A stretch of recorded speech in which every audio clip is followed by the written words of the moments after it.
He was young, fearless, and radical. At just 33, he took power and, by 37, he was dead. Thomas Sankara, often called Africa's Che Guevara, was more than a president. He was a symbol of what Africa could be: independent, dignified, and free from neocolonialism. In just 4 years, he transformed a poor, colonized country into a bold, self-reliant nation, renaming it from Upper Volta to Burkina Faso, the land of upright people. He championed women's rights, rejected foreign debt, slashed government waste, and told the world's powers to back off. But his revolution made enemies both at home and abroad. In 1987, he was assassinated in a coup led by his closest ally. Decades later, his ideas still ignite movements across Africa. This is the story of a man who dared to dream of a different future and paid the ultimate price. Thomas Sankara was born in 1949 in the town of Yako, in what was then called Upper Volta, a French colony in West Africa. From a young age, Sankara stood out sharp, disciplined, and curious. His father was a military veteran, and Thomas would soon follow a similar path. As a teenager, he earned a scholarship to study at a military academy in Madagascar, a place that would shape his destiny. It wasn't just military drills Sankara absorbed. In Madagascar, he witnessed student uprisings and revolutions. He devoured the works of Marx, Lenin, Fanon, and Nkrumah. These ideas lit a fire in. By the time he returned home, he wasn't just a soldier, he was a revolutionary in waiting. He began to question imperialism, inequality, and the role of Africa in the world. After returning from Madagascar, Thomas Sankara quickly rose through the ranks of the Upper Volta military. Smart, disciplined, and charismatic, soon became a captain. He wasn't like other officers. Sankara connected deeply with the rank-and-file soldiers and the common people.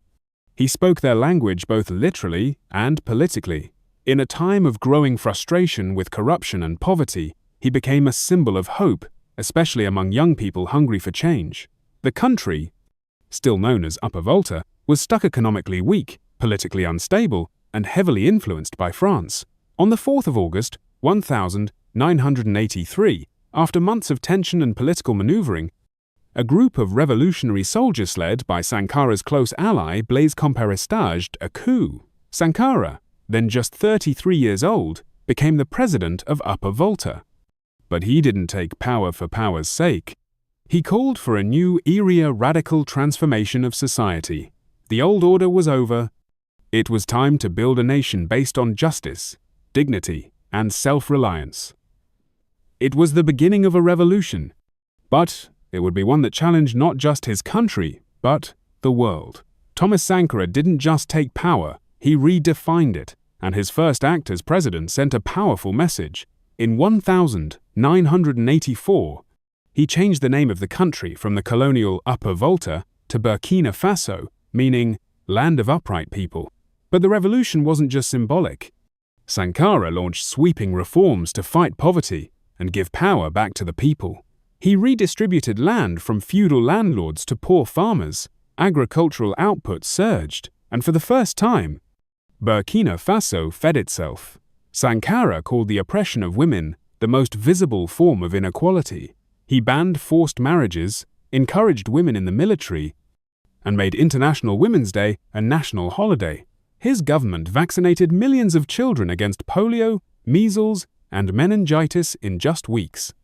He launched national literacy campaigns and pushed education in even the most remote villages. He slashed government salaries, including his own. He banned official limousines, choosing a cheap Renault 5 as his presidential car. Public officials were told to live like the people they served. No luxury, no waste, just work. Sankara took his fight beyond Burkina Faso. He rejected foreign aid, denounced the IMF and World Bank, and urged Africa to refuse to pay colonial debt. He who feeds you controls you. We must produce what we consume, and consume what we produce. His message inspired millions but also made powerful enemies. For 4 brief years, Burkina Faso became a bold experiment in justice, dignity, and defiance, a revolution with integrity at its core. Thomas Sankara wasn't just a national leader, he was fast becoming a voice for all of Africa. At the United Nations, he spoke without fear, denouncing global injustice, calling out imperialism, and warning of debt as a new form of colonialism.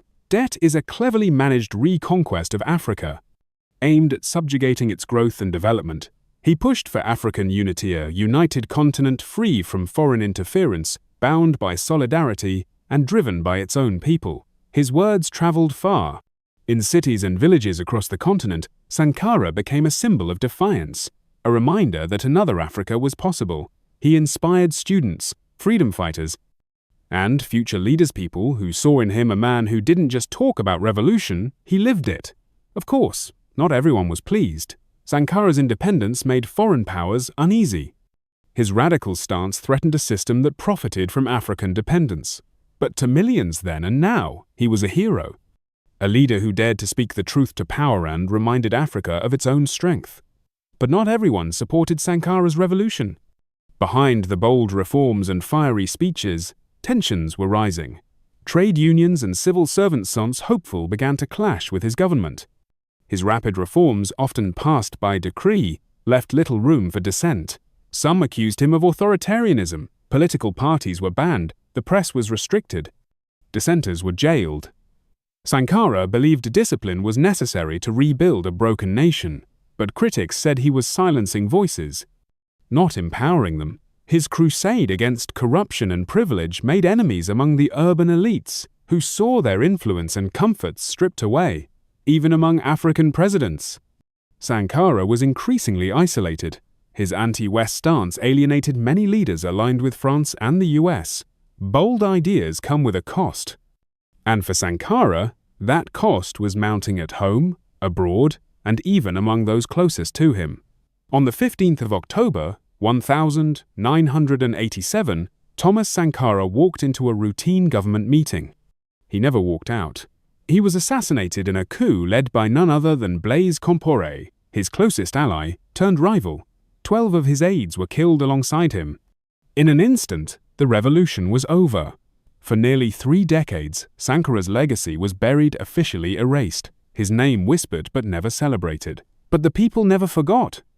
Across Africa, his memory grew stronger, a symbol of lost hope and unfinished dreams. In recent years, justice began to stir. In 2022, after Compaoré fled into exile, a Burkina Faso court finally convicted him in absentia for Sankara's murder. Thomas Sankara may have been silenced by Burr, a revolutionary cut short but never erased. But his voice still echoes. In classrooms, in protests, in dreams of a freer Africa. Decades after his death, Thomas Sankara remains a legend, not just in Burkina Faso but across Africa and beyond. To many, he's the African Che Guevara, a revolutionary who dreamed big, lived simply, and died young. His ideas on self-reliance, anti-corruption, women's rights, and Pan-African unity continue to inspire new generations. In 2019, his country finally honored him publicly with a monument standing tall in the capital he once transformed. Whether in politics, music, or social movements, Sankara's spirit lives on, a reminder that leadership can be bold, honest, and rooted in the people.